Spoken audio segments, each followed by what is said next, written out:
This is Jaeel Beato, and you are listening to the Zeroed In podcast. Sit back, relax, and zero in. Well, Meg, welcome to the Zeroed In podcast. How are you? I'm great. How are you? Good. I'm so happy to have you here finally. I've been wanting to have you for a while. I mean, you have such an incredible, story to tell, like with all of the things that you've done this year. You. And I mean, we're just a couple of days away from the end of the semester. How do you feel about finally being a sophomore? I have a lot of mixed feelings about it for sure.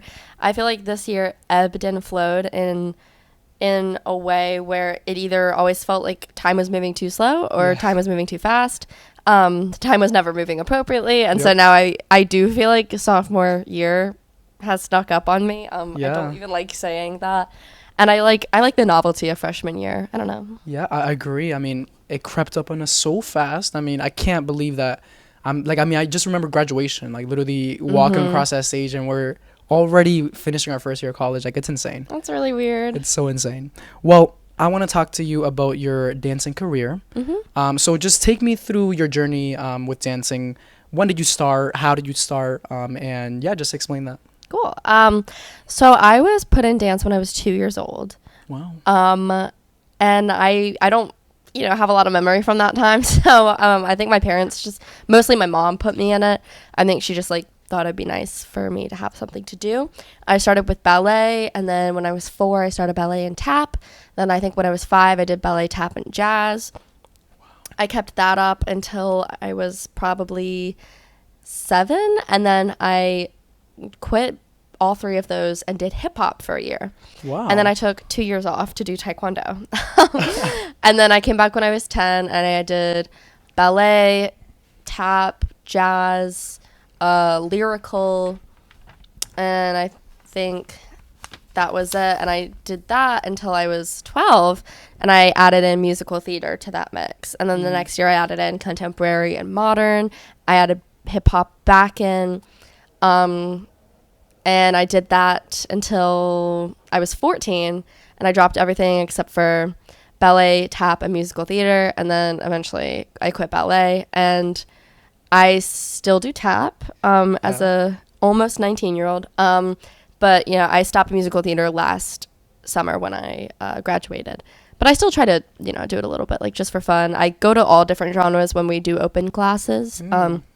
Just because I like going back to that, kind of returning to my roots, I guess. Yeah, I agree. I mean, I've been to one of your open classes, and it's such a fun experience. I mean, and I really, I admire, anyone who does tap. I mean, that's really, it takes a lot of skill, a lot of practice, a lot of time commitment. And you've clearly done that, and you've excelled. I mean, I've seen, we saw your performance with EUDT. Yes. That was just so astonishing to see. It was just incredible. I'd never, previous to that, I never went to, any show. That being my first show, I can honestly brag about that because it was such an incredible experience. I appreciate it. So do you prefer, group performances or, solos? What is your preference? Definitely group performances. I like the dynamic of being on stage together and having those moments where you look over at your friends while you're dancing. It's very cool. And I think just the rehearsals are the most fun part. Yeah. And that's why I've stuck with it, I think, for so long, because you build such a community in that time. Exactly. I mean, and I love when I hear the cheering from the audience, that really that hype really gets you excited. I mean, how does it feel to have people hey, you're killing that or whatever? How does it feel to have people in the audience supporting you? Oh, it's great. It's exhilarating. And I think that's I did theater in high school. I went to a theater high school, and I kind of quit that cold turkey when I came to college. And so I always say that that aspect of dance flexes my theater muscle because it fulfills for me what theater fulfilled. And I just I really feed off the energy of the audience, and it's it's a back and forth, when the audience is dead, then you you don't have a lot of motivation to give it your all, but when that audience keeps hyping you up and stuff like that, and you're receiving energy from them, then it just pushes you, especially when it's the end of the night and you're tired and you're I've had 5 dances, I've done 2 shows, and I'm exhausted. Just hearing that, that positive like feedback and being hyped up, it like pushes you to keep going. You're like, it's like an adrenaline kick. Oh, I imagine. I mean, that's so exciting. And I mean, me as an audience member, it's like super like such an exciting moment. And I'm like, I'm jealous, honestly. Like I want to have those skills, but I just love it so much. With work, yeah, definitely with work. does not come easily. But so I wanted to talk about your own podcast. Oh yeah, Meg on the Mic. Such a cool podcast. I mean, thank you. You have one episode out right now, which is called Corruption and Competition Dance. Yes. And you did that with Danny Cohen. Can you talk about like, I guess this is gonna be like a little like on the darker side, but can you talk about like toxicity that you've seen in dance? Sure. It comes in a lot of different forms. I'll say I think like the most common is probably the favoritism and just like the social hierarchy that is built upon what students are the teacher's favorites and like the ones that get consistently put in the front row or put in the back row, and who gets the solos and who doesn't get the solos. And so within like the community, we talk a lot about A team versus B team, and sometimes those are literal teams that they like delegate you like the more skilled kids and then the less skilled kids that are in the same age group. But sometimes it's more of like an invisible thing where like you're all on the same team, but the kids that always get put in the back row, that's going to be B team. The kids that always get put in the front row, it's going to be A team. So that's just kind of like honestly the tip of the iceberg when it comes to toxicity in this environment. Unfortunately, like the competitive dance environment does breed a lot of like just insecurity. Like when you're talking about that kind of like social hierarchy, it's the same thing as the audience, like that positive affirmation. And if you never get any positive affirmation, then you're never going to think of yourself as a good dancer. And your self-confidence is always going to be based on your placement and what solos you get, if any, and what classes you get into and what dances you get into and that kind of stuff. So again, just the tip of the iceberg, but I think that's the most common issue. So, Danny talked a little bit about like subjectivity in dance. She said it's a boiling pot for drama and issues. What is your opinion on that? And also, you also mentioned that a big problem that isn't talked about is when dance teachers like basically kind of pit their dancers like against each other, like sort of like a competition within the team. For sure. What is your opinion on that? So, as for the subjectivity, I think like dance is a performance art. It's not just a sport, it's a sport in the sense that it's athletic, but you go to a competition and you're judged not on any like tangible objective factors. It's not like a sport where you score the goal and you get the point. You get a point if the judge likes the choreography or likes how you do the choreography or thinks that your facial expressions are good.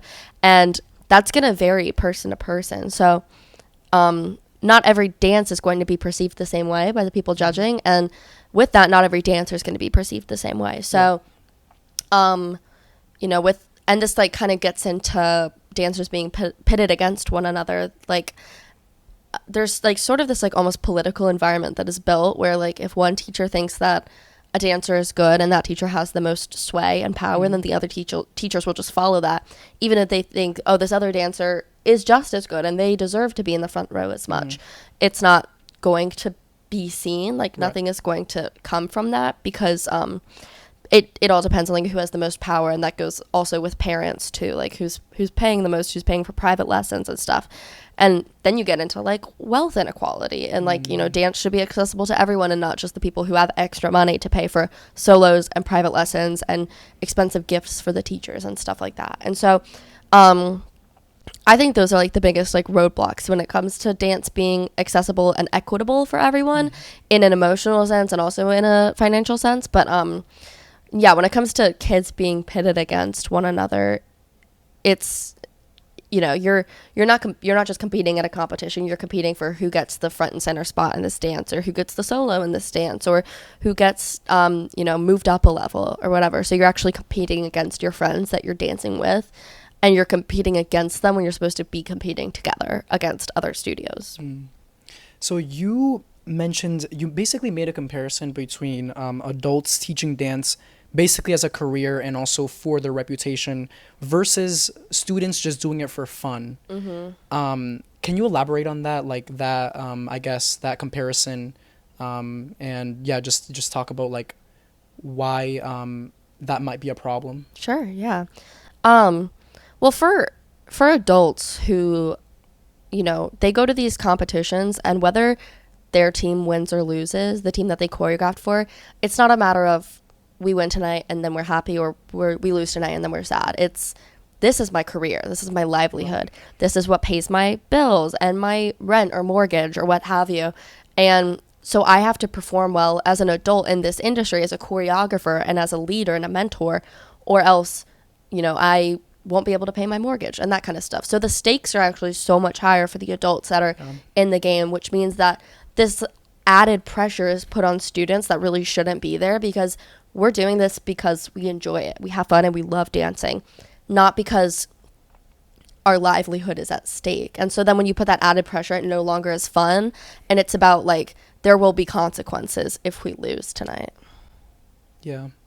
Yeah, that added pressure really kind of makes the, supposedly enjoyable experience an experience that's stressful in some instances. And I really, honestly, I kind of feel like it kind of saddens me a little bit for especially those like, the little kids, like the children who are just, doing this because, it's something that they find fun. And then when that added pressure is like, or when there's pressure added, like as they get older, it just becomes sort of like this, this monster. I don't know how to describe it correctly, but it becomes like this thing where like they'll feel like they're a failure, for example. Exactly. Like if they don't win like that one competition, Right. It's like your self-worth is reliant on how well, not just how well you perform, but how, like, if your teachers think you performed well, which again, it's incredibly subjective. So even if you did perform well, and even if everyone else thinks that, it all is dependent on like whether or not the teacher thinks that. And then it becomes like this kind of like you're doing it for that like affection and attention and affirmation, when you should be doing it for yourself, not for other people. I agree. So on a lighter note, let's talk about your sister, because you mentioned that she's a dancer. Yeah. Is she older or? She's younger. Oh, younger. Okay. She's 14. So like, did you find that like you were sort of like a role model for your sister, like growing up, like in terms of dance or just in general? I'd like to think so. That's my biggest hope, Yeah.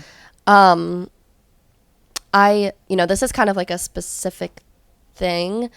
But something that comes with dance is it breeds a lot of like body image issues.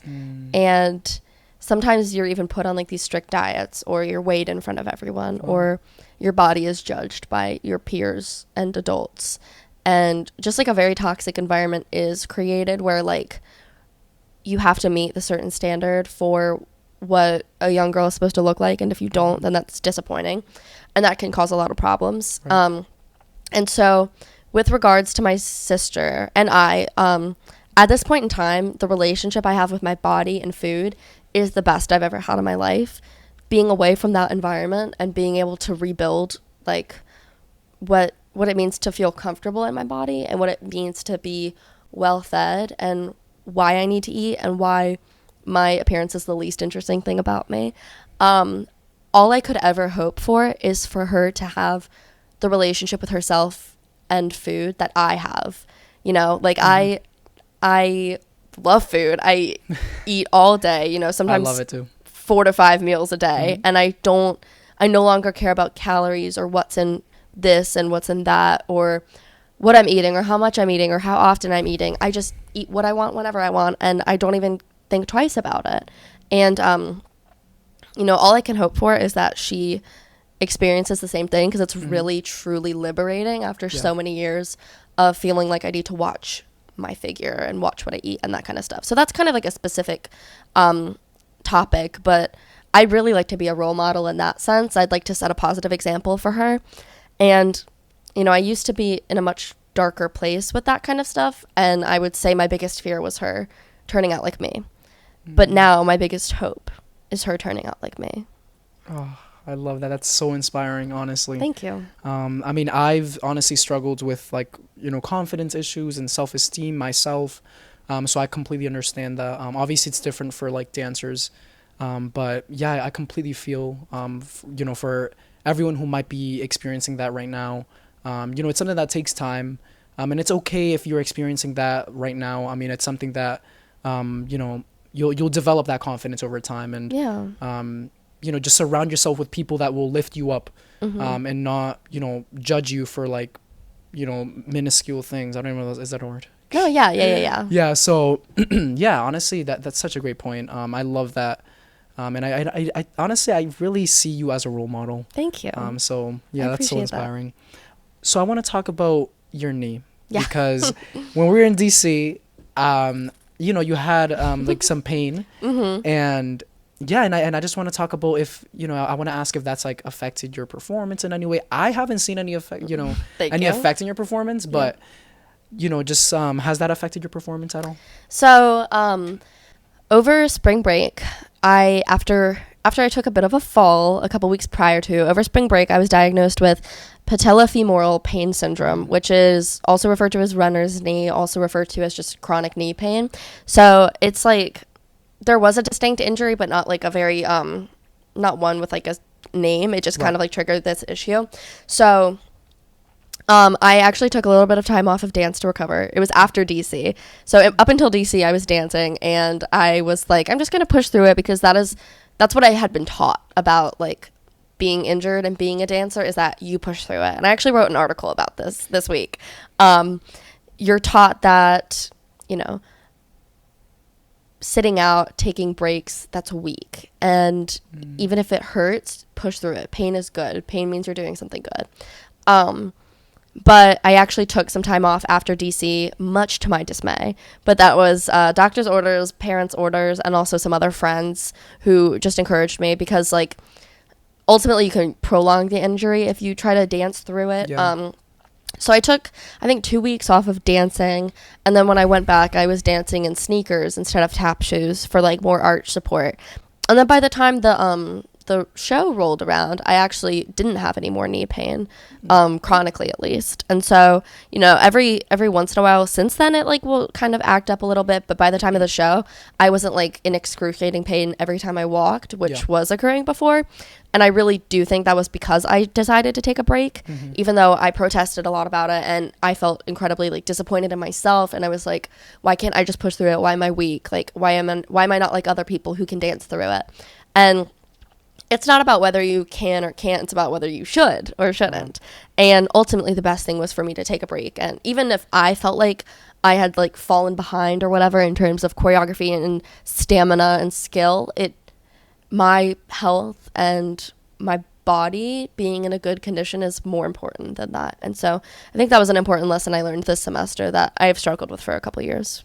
Oh, I 100% agree. I think, you know, you set the bar high for yourself, and you have high expectations, which is so amazing. And, you know, I'm so glad that you have that. But thank you. I really think, you know, I mean, I'm proud of you personally, because that takes a lot of guts to, like, you know, just kind of take a step back and be like, okay, let me just focus on my health, and just kind of stop what I'm doing. Like, because obviously you want to continue dancing, you want to continue practicing, but as you said, you know, health comes first. Yeah. And, you know, if you're not feeling well, if you have some sort of pain, it's really not going to be worth it at the end, if it does become worse, you know, after all that, you know, after practicing through that pain and everything.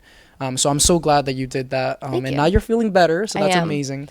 And now it'll benefit you more in the future, so that's great. I think it's a lesson that's applicable to all student athletes, but also just people in general. You know, we are kind of taught to, like, load up our schedules and be workaholics and all that stuff by our culture, and also just by, like, the institutions that we're at. And so even though it's hard, and even though you may feel like you're doing something wrong, like, taking stuff off of your plate and saying, I can't do this right now for my mental health, and just taking a week off will make it so much more sustainable to continue those activities in the long run. And, you know, you can't if you're constantly giving water from your well, then you'll run dry eventually. You won't have any water for yourself. So, I think it's a lesson everyone can learn from. I agree. I mean, sometimes I overwork myself, and then I find myself to be drained and unmotivated. So, and then I'm like, Jaeel, take a break. You know what I mean? Like, that's really gonna fuel my energy. If I do take that break, and I'll end up performing better. So I think that's so important. So I want to talk about how you handle nerves when you're performing, because I mean, I'm a person that, like, as soon as I see a huge audience, I get a little bit of stage fright, but I still try to, like, do my best regardless of that. Do you get stage fright? Do you get nerves, like, when you're about to perform? I think definitely. I don't know. For me, it's like, I always tell myself, like, mind over matter. Like, if you're backstage, and again, this applies to multiple things. If you're, like, going through the lyrics or your lines or the moves, like, right before you go on, you aren't going to psych yourself out. So do it, like, 10 minutes ahead of time, and have 10 minutes to just, like, sit with yourself and not talk to anyone and not think about anything, and just, like, sit. And then you'll go out there and you'll realize it's all coded in you. It's all muscle memory. So it's just about trusting your natural instinct and knowing that, like, you've been practicing for months. You're not going to go out there and forget anything, which for me is my biggest thing. Like, I don't want to go out and forget, but like, it's kind of a redundant fear, because you know how long you've been practicing and how hard you've been working. And so it's not a fear that's based in reality. So I heard that you mentioned that you wrote an article recently, like, about dance. I want to talk about how you basically incorporate journalism into dance, because I feel like there's so many ways to do that. But basically, how do you story tell through tap? Basically, like, it's sort of like a weird question, but, like, I understand. Yeah, like, how do you do that? Well, first and foremost, it's all about, like, the song that you pick and like the mood that you're trying to create. And rhythm is a very interesting thing to play with when you're trying to convey a certain mood, I think. And the musicians out there will understand, I think. But 16th notes and 8th notes and triplets, they all, like, I think, create a different vibe when you're playing with that. And so you can switch it up, you can stick with a certain thing. So I've done a couple different combos this year, like, classes I've taught. And so the first class I did was a Taylor Swift song. It was False God, and it's, like, very saxophone, very like, it's kind of sultry, very silky. And so there were a lot of, like, very slow, syncopated sounds in there, and that was to just, like, kind of, like, complement the song, complement the music and the rhythm and the tone of the song that was already being conveyed. And then the latest combo I did was To Million Reasons by Lady Gaga, which is a much, like, sadder song. It's a lot more, like, melancholy and stuff like that, but it also builds, and it's very intense. And so that was interesting, playing with the rhythm and tone of, like, what movements I was using to convey, like, what parts were a bit more vulnerable and, like, you want to sit in it, and then what parts were, like, getting intense, and, like, you want to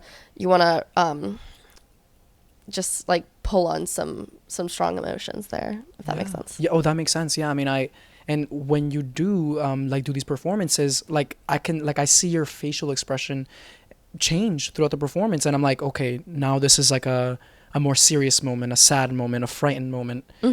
That's the storytelling. Oh, for sure. So it's so interesting how that works. So I want to talk about any like, tap influences that you have. Any people, any dance tappers. Tappers? Tap dancers. Oh my gosh. Tap dancers, y'all. I'm sorry. Any tap dancers that you look up to? Let's see. At my home studio, my tap teacher there was always, like, just the most positive influence that I had in dance, and she was the one that, like, made everyone feel comfortable. And I think also, like, I came here and I realized that, like, class might have been intense sometimes, especially for, like, just a recreational thing that I was doing after I quit the competitive aspect of it. But it built my, like, stamina and skill as a dancer a lot more than I think it would have otherwise if it hadn't been so intense at moments. So she was definitely a big influence for me, and a big reason why I kept dancing after I quit the competition team. Yeah, I don't know. I don't think any others are coming to mind, but all the people I tap with now, I would say, are definitely big influences as well. I love that. Yeah. Do you see yourself like tap dancing 10 years from now? I hope so. I really hope so, because it's just a really fun thing that I've kept up with. And it's I think like I'm proud of myself every time I say like, this is how long I've been dancing. This is when I started dancing. Because it's hard to keep up with anything for that long. Oh, yeah. And I haven't kept up with anything else that long. Yeah. I only did theater a couple years, and then I quit that. I've only done journalism, since I came to college. And I have done so many different like activities, hobbies, and sports throughout my life, and not kept up with it for very long. So just being able to say like, yeah, I've done it since I was 2 years old. It's a little bit of pride swells in me. Yeah. Yeah, that's so impressive. And I'm so proud of you for continuing continuing through your journey. And yeah, you've done so much, and I can't wait to see how much more you do, like, in your college career, and just in general, professionally, maybe. Well, I appreciate it. So lastly, I want to ask you, is there any advice you would give to those dancers who might be hesitant to joining a team, to joining any competitive team or anything like that? I would say, that's a good question. Just remember, it's about having fun. It's not about being good. And as long as you're performing facially and like, conveying a mood and just going out there and like having a good time, that'll reflect. If you're having fun and you're letting that show on your face and in your body language, that'll reflect, and the audience will enjoy it even if you're not hitting all the steps. So I'd say that's the biggest thing, and don't let anyone put a pressure on you that doesn't need to be there, and don't feel obligated to reach anyone's standards but your own. Yeah. And with that, don't set your own standards too high. Be kind to yourself, and remember that there's no shame in taking breaks, and it's totally okay to rest and to not be perfect. Oh, that's just so perfectly said. Wise words by Meg. Thank you. And yeah, honestly, I would tell those people who are hesitant, just go for it. Honestly, just go for it. Just do it. Just like Nike. But yeah, just do it. And don't really like.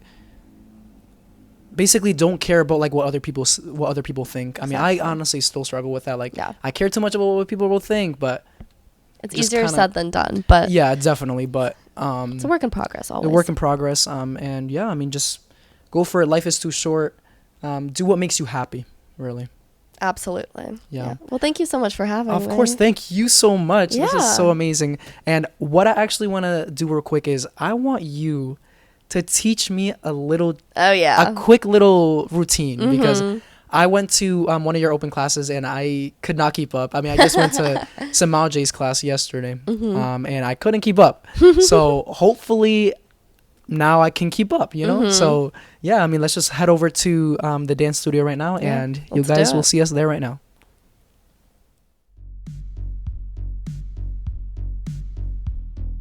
Now we're here in the dance studio, and Meg is gonna show me a couple moves. So let's see how I do. All right. So we're just gonna learn 3 beginner moves right now.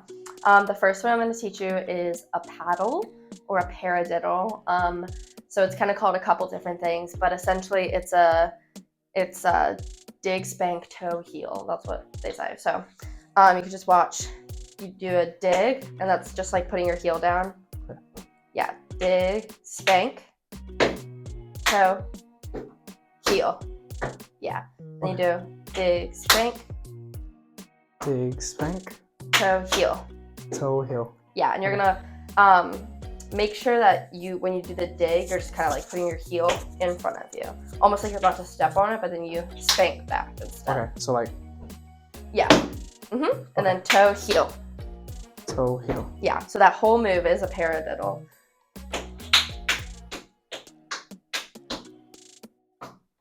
Oh, I'm sorry. Okay. Do it again.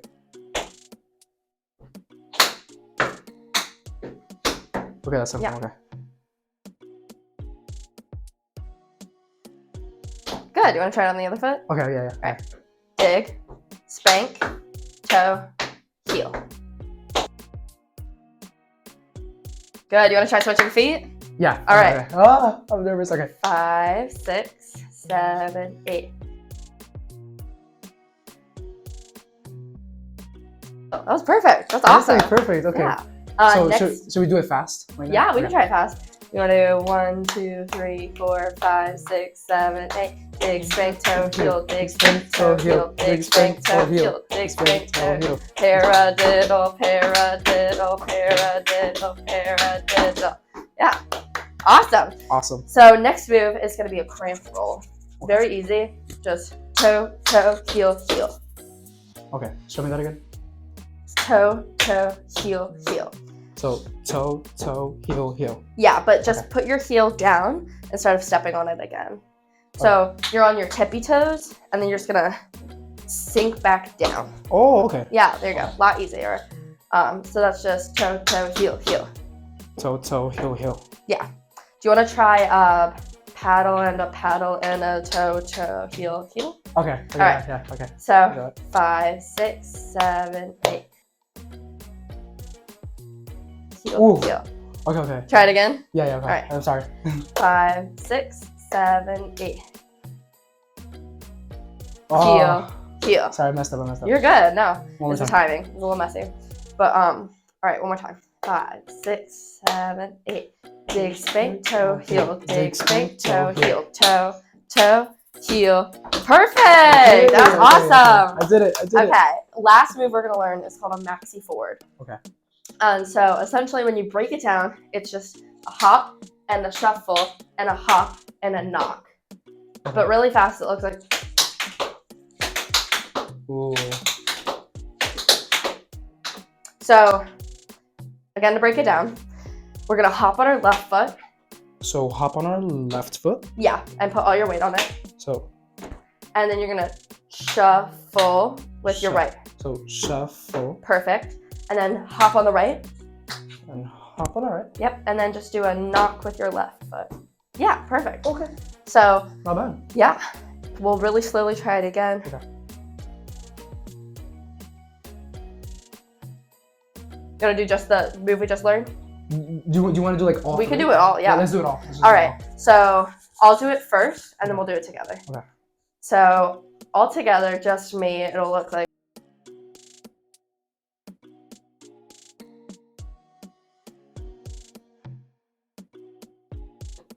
Let's do that.